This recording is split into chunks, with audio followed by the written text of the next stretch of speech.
Halo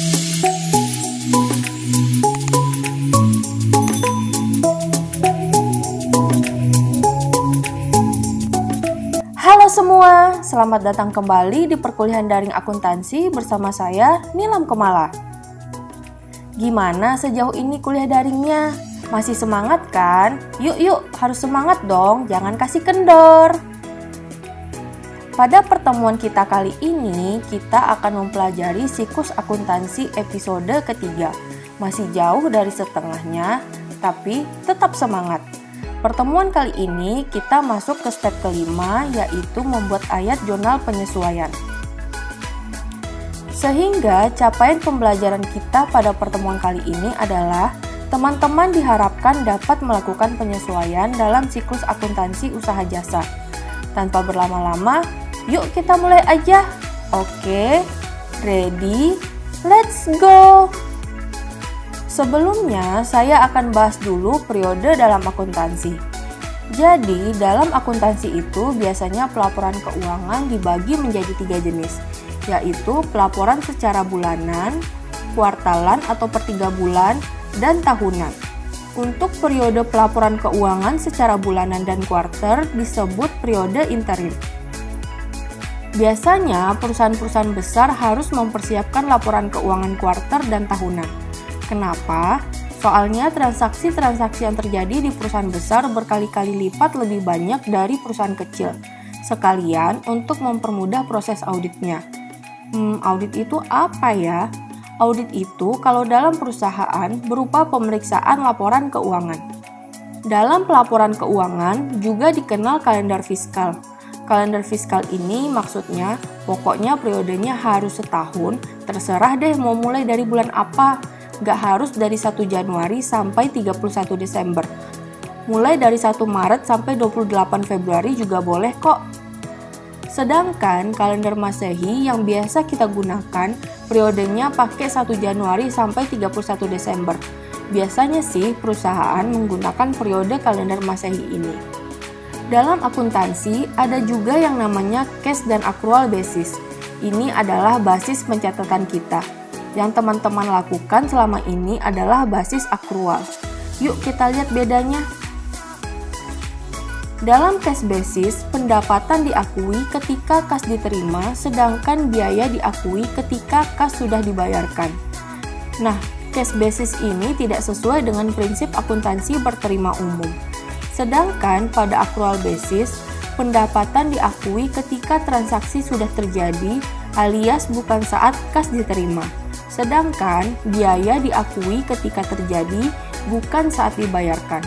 Nah, yang inilah yang sesuai dengan prinsip akuntansi berterima umum. Contohnya seperti soal praktikum kita.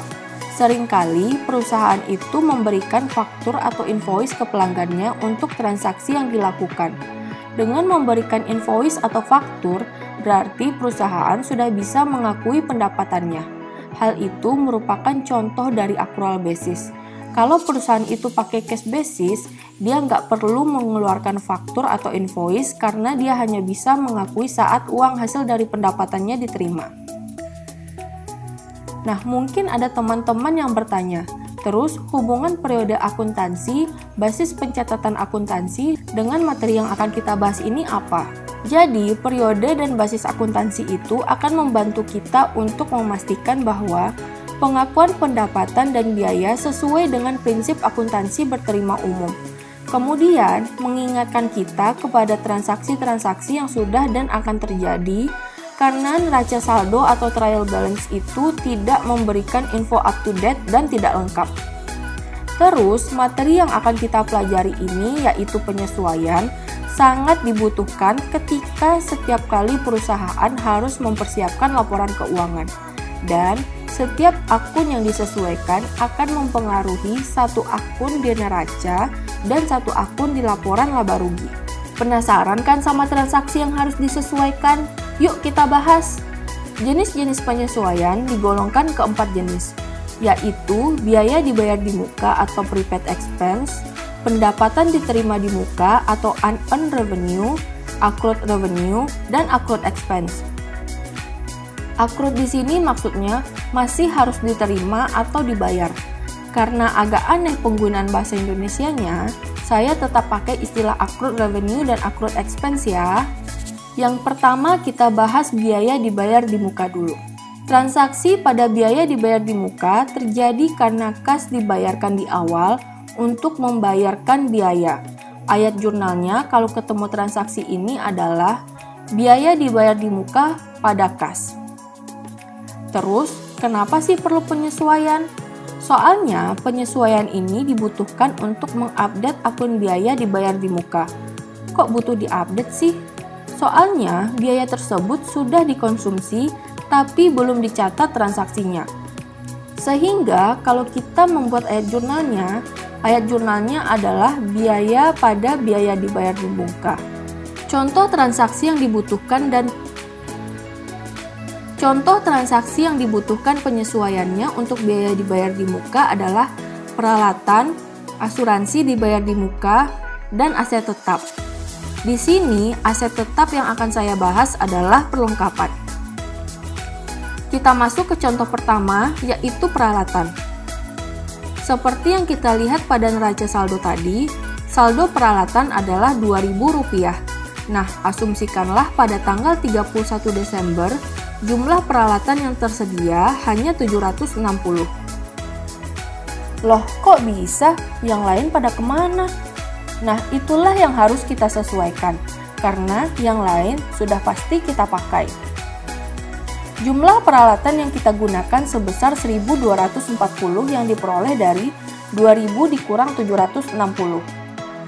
Untuk mencatat peralatan yang sudah digunakan, kita perlu membuat ayat jurnal penyesuaiannya, yaitu biaya peralatan pada peralatan sebesar 1.240. Cocok kan sama yang tadi? Biaya pada biaya dibayar di muka. Biayanya adalah biaya peralatan, biaya dibayar di mukanya adalah peralatan. Masih belum kebayang, Bu. Jadi gini, kamu udah posting di buku besar, udah dipindahkan juga ke neraca saldo. Saldo untuk peralatannya adalah 2.000 seperti yang bisa kamu lihat di sisi debit akun peralatan. Tahu-tahu setelah kamu hitung-hitung, peralatannya cuma sisa 760. Berarti kan yang udah kepake sebanyak 1.240. Yang udah kamu pakai ini akan mengurangi saldo peralatan. Makanya, posisi penyesuaiannya tanggal 31 Desember ada di sebelah kredit yang artinya mengurangi akun peralatan. Sehingga saldo setelah disesuaikan sebesar 760 di sisi debit. Kalau bingung, tonton lagi video pertemuan ketiga ya. Nah, pada akun biaya peralatan, saldo pada neraca saldonya adalah sebesar 800. Karena sudah terjadi penyesuaian sebesar 1.240 yang mengakibatkan akun biaya meningkat, makanya saldo setelah penyesuaian sebesar 2.040. Oh ya, ADJBAL yang kamu lihat di akun T itu singkatan dari Adjusted Balance yang artinya saldo setelah disesuaikan. Udah paham? Jadi gini loh guys, ibaratnya kamu punya 10 pena di awal semester karena kamu bertekad mau menjalankan kuliah sebaik-baiknya biar dapat IP 4. Terus gara-gara tugas Bu Nilam banyak banget, pena kamu di akhir semester sisa 3 buah. Berapa buah yang kamu pakai? Iya, 7 buah. Nah, pena yang udah kamu pakai itulah yang kamu catat untuk mengurangi saldo yang sudah dicatat di awal, yaitu 10 pena. Tujuan dilakukannya penyesuaian ini untuk membantu kamu menyelesaikan step-step siklus akuntansi berikutnya. Saldo yang sudah disesuaikan ini sudah dikurangi dengan jumlah aset yang sudah kamu konsumsi. Udah paham kan? Kalau udah, kita masuk ke asuransi dibayar di muka. Kita balik lagi ke neraca saldo asuransi dibayar di muka. Neraca saldo asuransi dibayar di muka sebesar 2.400. Akun tersebut dicatat pada tanggal 1 Desember sebagai pembayaran di awal premi asuransi untuk 1 tahun. Berarti kan asuransi dibayar di mukanya sudah dikonsumsi selama 1 bulan, yaitu bulan Desember. Jadi, untuk mencari biaya asuransi yang dikonsumsi 1 bulannya adalah 2.400 dibagi 12 bulan, yaitu 200. Nah, 200 itulah yang perlu kita sesuaikan. Kita buatlah ayat jurnal penyesuaiannya, yaitu biaya asuransi pada asuransi dibayar di muka sebesar 200. Kita lihat lagi di akun T-nya biar makin paham. Saldo peralatan di neraca saldo sebesar 2.400. Kita letakkan di sisi debit akun asuransi dibayar di muka. Kenapa di debit? Karena asuransi dibayar di muka ini merupakan bagian dari aset. Loh, kok bisa aset? Karena kamu udah mengeluarkan uang untuk membayar biaya yang akan kamu manfaatkan di masa depan. Manfaatnya belum dapat, makanya kamu letakkan akun itu di aset. Nah, balik lagi ke penyesuaiannya. Seperti hitung-hitungan kita di awal, biaya yang sudah dikonsumsi untuk asuransi itu sebesar 200. Berarti masih ada sisa 2.200 yang belum dipakai kan? Makanya di sisi kredit kita catat penyesuaian tanggal 31 Desember dan adjusted balance-nya akun tersebut menjadi 2.200. Kemudian pada biaya asuransi, karena sudah menjadi biaya, maka akun biayanya bertambah sebesar 200 dan mempengaruhi sisi debit akun tersebut. Terus penyesuaian untuk biaya dibayar di muka terakhir adalah depresiasi. Ada yang tahu apa itu depresiasi? Depresiasi itu haknya aset tetap seperti bangunan, kendaraan, perlengkapan, mesin, dan lain-lain. Tapi ingat, tanah nggak bisa didepresiasi. Kenapa? Karena nilai tanah itu bukannya menurun, tapi dia malah akan meningkat di masa yang akan datang. Hah? Masa sih? Iya, coba deh kamu beli tanah sekarang. Sekarang kamu beli 500 juta, 5 tahun lagi bisa 1 M loh. Beda dengan aset-aset tetap yang saya sebutkan tadi. Semakin digunakan, nilainya akan menurun. Contohnya, kamu punya mobil yang baru dibeli sebulan lalu. 5 tahun lagi, mobilnya udah sering mogok tuh. Nah, itulah maksud kenapa nilainya menurun. Depresiasi ini merupakan proses pengalokasian biaya aset tetap selama masa manfaatnya. Masa manfaat di sini maksudnya berapa lama kira-kira aset tetap itu bisa digunakan dalam keadaan sehat. Nggak kayak peralatan dan asuransi dibayar di muka tadi, kalau kita melakukan penyesuaian pada aset tetap, bukan akun aset yang bersangkutan yang berkurang atau dikreditkan, tapi dicatat sebagai akumulasi depresiasi aset tetap tersebut. Akumulasi depresiasi ini, meskipun letaknya persis di bawah akun aset tetap yang bersangkutan dan merupakan bagian aset, saldo normalnya ada di kredit. Makanya dia disebut kontra aset.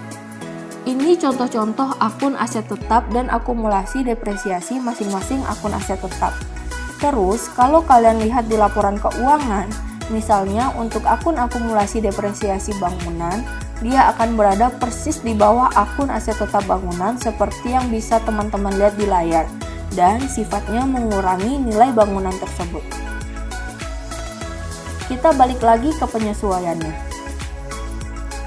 Saldo perlengkapan di neraca saldo adalah sebesar 1.800. Kita asumsikan perlengkapan didepresiasi selama bulan Desember sebesar Rp50. Nah, untuk mencatat perlengkapan yang sudah didepresiasi, maka ayat jurnal penyesuaiannya adalah biaya depresiasi pada akumulasi depresiasi perlengkapan sebesar 50. Kita coba cek akun T-nya. Saldo perlengkapan di neraca saldo sebesar 1.800. Seperti yang saya bilang tadi, depresiasi tidak mengurangi akun aset tetapnya, tapi menambah akun akumulasi depresiasi perlengkapan, yaitu sebesar 50 yang posisinya di kredit. Kemudian, biaya depresiasinya di debit sebesar 50.